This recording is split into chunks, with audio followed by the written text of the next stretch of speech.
Don't see where a camper was in the plans. That wasn't the plan. We hadn't been looking for a camper. Just one of those things in life. It shows up one day and you gotta go look at it. The price seemed right. It looked pretty good. It was worth a drive, even though it was almost an hour away.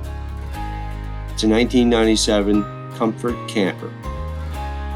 8 foot, fits in the bed real well. Of course, we have the truck for it. So I took the drive. I could see right away it was going to need work. There was definitely a lot of rot in the overcab area where the bed is.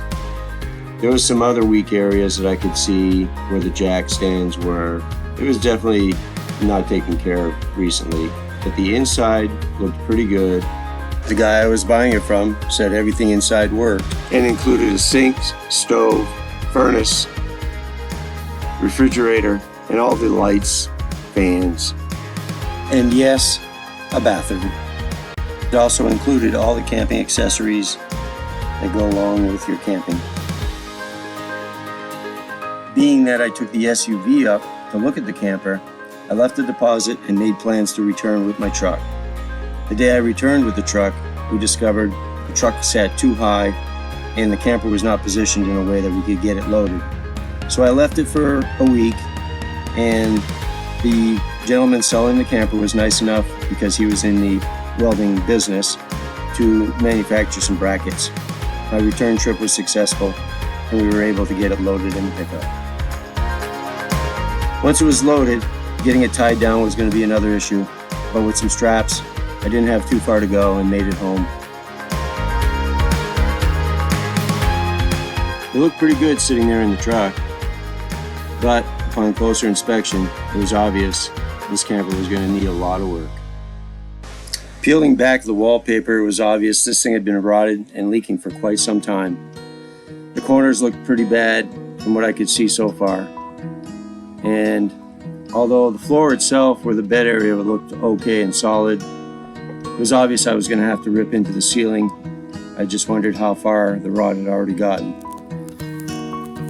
Starting to feel a little discouraged at this point and wondering if I had the ability to get this done, what I got myself into. But it's too late now. The more layers I peeled back, the more layers of rot I found, the more the pile of rot piled up outside.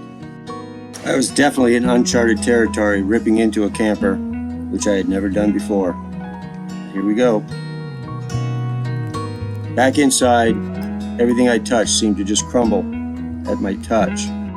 It was pretty obvious that somebody had already been here at one point and done some repairs. You can see this whiteboard.